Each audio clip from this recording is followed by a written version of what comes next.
We are here with the man, the myth, the legend, Max Kaiser. How are you, Max? I'm fine. I see Bitcoin is rallying. It's up 5%. I think the selling is done pretty much. We had some liquidation in the Grayscale ETF. They've announced they're going to cut fees finally to be competitive with the other ETFs. At some point, equilibrium will be reached and the selling will be over, and we will see the ascent back up to new all-time highs, I think, probably in the next few days for sure.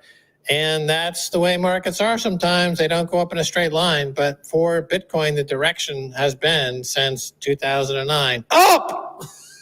Yeah, it's the thing we keep talking about on the show. And to anybody that's new watching or new to Bitcoin, we cannot stress this enough. Let go of the short-term price. Let that go. Over the long haul. Go ahead, continue, please. Max is having a clamp issue. Over the long haul, it's going to do well. So this is something too to be reminded. Don't mind me. To be reminded. Everything's fine here. All right, everything's great. No, keep going. I'm going live. Fuck it. We're going live. This is fine. Go away. You fucked up. You had a chance to fix it before. You didn't. Now I'm going to have to do it myself. Like every other fucking time, I got to do it myself. I got to do it myself, damn it. Let's do it. Go ahead. Continue. We're going live. Max is dealing with it. And we had a mic clamp issue. Don't worry about me. You sure you don't want him to try to clamp this? No, it's not going to work. I already tried it. It's junk. Okay? God darn it. What's on your mind? So here's what I was saying. Yeah.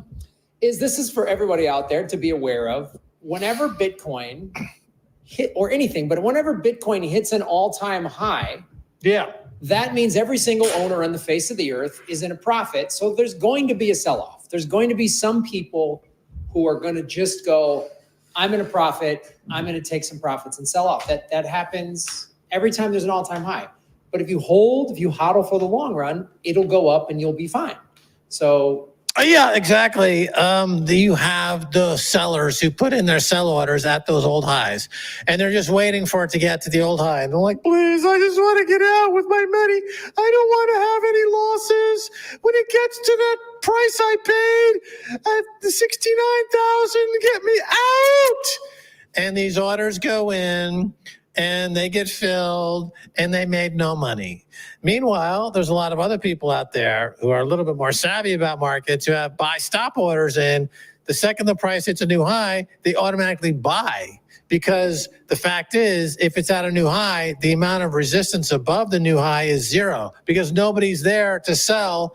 Nobody bought it at that high price. So it's like there's actually nothing but air above the old high. And that's generally a time, if you're a trader, to buy on the high. Actually, look at this. I found this piece. I don't know what this is for, but whatever this is for, okay, I'm throwing it, forget it. It's garbage.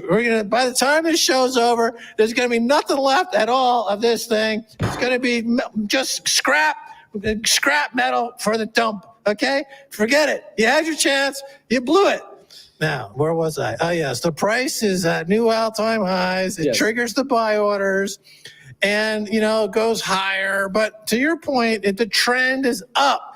Yeah. The trend is higher. It'll always be higher. Bitcoin is mathematically guaranteed to go to your purchasing power to increase, which means the price is going higher. Okay, fiat money, you're mathematically guaranteed to lose your purchasing power, and it'll be going down in value, mathematically guaranteed. That's not going to change. It's a law of nature. Just like the sun rises in the east, Bitcoin will continue to hit new all-time highs, always, forever. Well, let me show you this. So I have a couple. To your point, this is a tweet that you put out to prove your point here.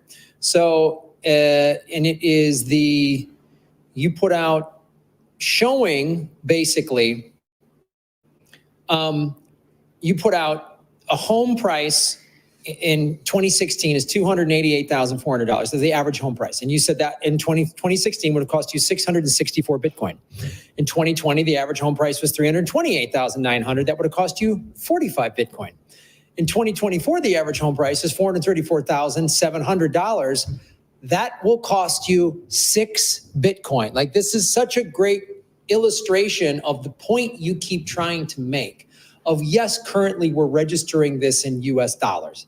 But if you start looking at price of how much a Bitcoin is worth, you could, even though the cost of a home, the average price in America over the last 8 years has gone up, $150,000, the number of Bitcoin you're spending has decreased by 90%. Right. So it's outpacing inflation by an incredibly large margin. So and pretty soon it'll be 1 Bitcoin to buy that same house, and then half a Bitcoin to buy that same house, because Bitcoin's going to $1 million, $5 million when priced in US dollars. Like, my life priced in Bitcoin, I bought several properties. I'm living large here in El Salvador. Based on my cost basis for Bitcoin, the entire 24 months I've been here has cost me $7.50. The $7.50 that I used to buy Bitcoin, back in 2011, now is worth, millions of dollars. So it's actually cost me nothing. I'm living for free. I can buy shit for nothing. I can buy whole buildings for practically nothing, because my Bitcoin cost basis is, under $10.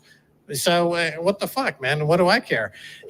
Keep printing money. I don't give a shit, because you're just making my Bitcoin go higher. And that's going to be true for everybody. And you're not too late to buy Bitcoin. You're buying it at $70,000 of Bitcoin. Well, it's going to 700,000. Meanwhile, your fiat money is going to zero. So if you own any fiat money, it's going to zero against Bitcoin. So you might as well just buy Bitcoin. Just suck it up and buy Bitcoin, because it's going higher. Now, is there volatility? Sure, there's volatility, but there's guaranteed increase in purchasing power over time. You can keep yourself in dollars and there won't be any volatility, and you're guaranteed to lose purchasing power. The choice is yours. Yeah, I mean, I'll give my example. So 3 years ago, when it hit the last all-time high of 69,000 or whatever, I bought it all the way down. Right. I bought it at 50. I bought it at 40. I bought it at 30. When it got into the 20s, I jumped on it. I was happy. I mean, I'm not happy that people got screwed out of their money, but when the FTX thing happened and went below 20, I was like, amen. And, that guy's a scumbag and I'm glad he's in prison, but in terms of just the price point, and then I've been buying it back up to this. So it's like, I got crushed when that didn't happen to me. I've just increased my amount. Dollar cost averaging. Yes. Dollar cost averaging at swan.com. Mm-hmm. Swan, a sponsor of this show, is where you dollar cost average, and you just keep buying it. Now, there's a big difference between a Bitcoin accumulator and a trader, a stock trader. Now, if I'm a stock trader, or if I was managing a portfolio of stocks, there is a general rule to sell your losers and buy your winners, keep adding to your winners. And this is generally not practiced by most people who trade stocks. Most people trade their winners to offset the fact that they have some losers.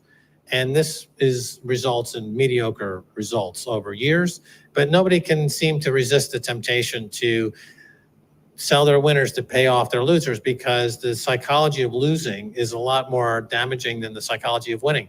Most people, when they have a winning stock or a winning bet, they have a bit of an endorphin rush, versus when they have a loss. It's generally an emotional event that some people get addicted to. Well, you see it at the basis of the casino industry is people addicted to losing money.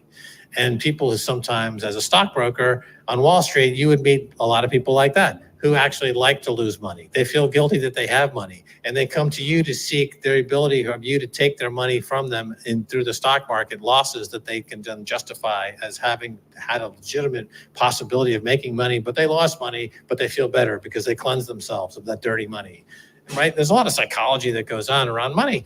But with Bitcoin, there is never a bad time to buy Bitcoin, and you would never sell Bitcoin because it's not a trade. You're swapping worthless fiat shit for the perfect money. And it is money. It's the money that will be the basis of the future of the entire global economy. So there is no reason to sell it ever. And I'll give a great personal example. So when I got into the Bitcoin space 5 years ago, I made the mistake of a lot of people, and people said, oh, buy these shit coins. Yeah. And I said, okay. So it was a little over a year ago when the Bitcoin price was like at 19,000, And I still had some of these dumb shit coins. And you know what I did? I converted a lot of them to Bitcoin. Right. Because I went with what you're talking about. I said, so I'm at a loss right now, but eventually when converting them to Bitcoin, I will get this money back that I wasted on these dumb shit coins. Totally. I will get it back. Yeah, definitely. And it was like, and I was trying to, and some people were like, wow, I go, no. Yeah. Over time, I know Bitcoin's going to 100,000, 200, 500. I know that's going to happen. Yeah. So whatever loss I had from this dumb shit coin, I will get that back and then some. Yeah. And I really, I mean, you and Stacy really helped me understand.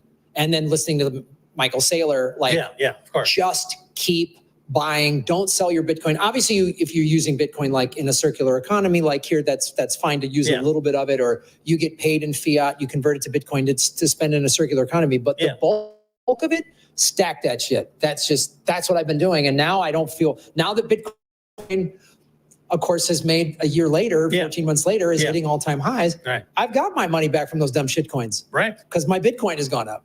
Yeah, because your conviction goes up the more you know about it. The more you educate yourself. Michael Saylor is an excellent teacher and a guy who gives people great advice and great insight into Bitcoin. And your conviction goes up and you end up buying more. When your conviction is low and you don't really know much about it, you end up selling. These ETF buyers, for example, there's a lot of outflow from the ETFs. There were 9 ETFs that were approved. They attracted billions of dollars. And at the time I said, well, these are not Bitcoiners. These are people who got a call from their broker who said that, oh, by the way, there's something called Bitcoin. It's in an ETF now. Why don't you put $10,000, $20,000, $30,000 into it? And so they put a few dollars into it without thinking about it. They know nothing about Bitcoin and they don't know much about ETFs either. But it's on the desk and on the to-do list of 100,000 brokers and who are looking at their list of calls to make, and they simply slip it into people's accounts and they get a commission and they don't think much about it. But then the second that's down 5%, we had a 10 or 15% drawdown in Bitcoin. Right. So that triggered a lot of automatic sales. A lot of people would just have sell orders put underneath the price that they paid to get out 10% below. That's something traders do. That's something that stock investors would do. So they got stopped out, they got traded out, they got sold out. And then that creates more sell orders. And then you get a 15% down suddenly. And they're not in it because they understand it. They're just in it because it's the stock du jour. That's NVIDIA of its day. NVIDIA is the bubble of today. And so people buy it and they're momentum traders as they're called. And but they just dump it. So ETF buyers are going to be jerking themselves off with ETFs for 10, 20 years. And they'll probably never make any money on Bitcoin because they have no understanding of Bitcoin. They don't know why they own Bitcoin. They're just going to be momentum traders up and down, sideways, doing commissions, being a jerk, and they don't know anything about it. So that's the situation with this ETF market. However, it is a large pool of money. So it does benefit Bitcoin in that they are bringing in a big pool of capital, but it's not going to mean the volatility is going to go away. There's still going to be a volatile asset. Yeah. And now that you have these stupid, dumb money retail investors in ETFs, that's is going to not make the volatility go away. It's going to, the volatility is going to continue to be volatile. Why am I, is there somebody going to come over here? He's going to put a new mic in. I feel like, having my guitar string hot swapped in the middle of the set. That's what's going to happen. We're going to swap it out. So a couple of famous videos like B.B. King or something. It's like, you can still play. Go ahead, come on in here, man. Yeah, I'll talk, and so the camera will be on me. No, go ahead, talk, man. All right. So hot swap.